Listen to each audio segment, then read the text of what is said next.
আমি আজকের এই প্রোগ্রামে প্রথমেই কৃতজ্ঞতা প্রকাশ করছি যে ভাইরা এই বেদেপল্লীর আমাদের মুসলিম ভাইদের নিয়েও চিন্তা করেছেন, এই সমস্ত মুসলমানদেরকেও একত্রিত করবার।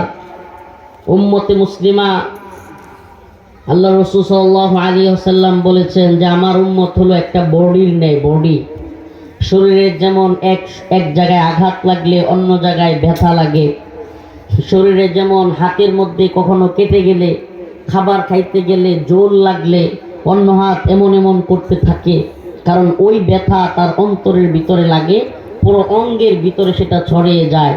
ঠিক তেমনিভাবে মুসলমান একটা বডির নেই, সমস্ত মুসলমান একটা শরীরের একটা দেহের মতো। তো এই বডি, সকল বডি যেন এক থাকে, সেই জন্য আল্লাহ রাসূলের নির্দেশনা। আল্লাহ পাক বলেছেন ওয়াতাসিমু বিহাবলিল্লাহি জামিআন ওয়ালা তাফাররাকু, তোমরা আল্লাহর রজ্জুকে শক্তভাবে আঁকড়ে ধরো। ওয়ালা তাফাররাকু, তোমরা পৃথক হয়ে যাও না, তোমরা আলাদা আলাদা চিন্তা চেতনা দর্শন আকীদা বিশ্বাসে ভাগ হয়ে যাও না, এক আল্লাহর রজ্জুকে শক্তভাবে আঁকড়ে ধরো। অতএব এই বেদেপল্লীর যে সমস্ত নারী পুরুষ যাদেরকে আমরা আল্লাহ মাফ করুক অবহেলার চোখে দেখি, হুজুরদের মুখে শুনতেছিলাম, আফসার ভাইয়ের মুখে, আরেকজন হুজুরের মুখে, যে অনেকেই এই বেদেপল্লীর ওনাদেরকে মুসলমানই মনে করতো না। একটা বিষয় কি দেখেন, আমি প্রথমেতে বলি, আমাদের আস্তাগফিরুল্লাহ এই তথাকথিত ইউটিউব, ফেসবুক এবং গ্লোবালাইজড পৃথিবীতে সেলিব্রিটি বক্তাদের প্রথমে আপনাদের কাছে ক্ষমা চাওয়া উচিত।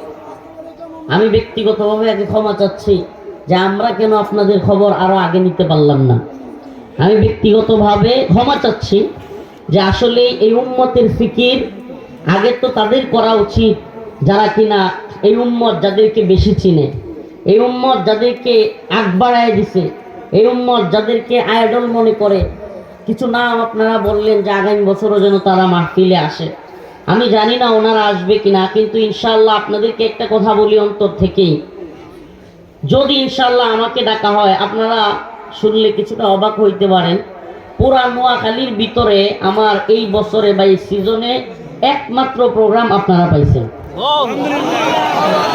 সারা নোয়াখালী জেলায় আমি কখনোই এই সিজনে আসি নাই, এটাই প্রথম এবং আমি মনে করি একমাত্র প্রোগ্রাম যেটা আপনাদেরকে দিছি।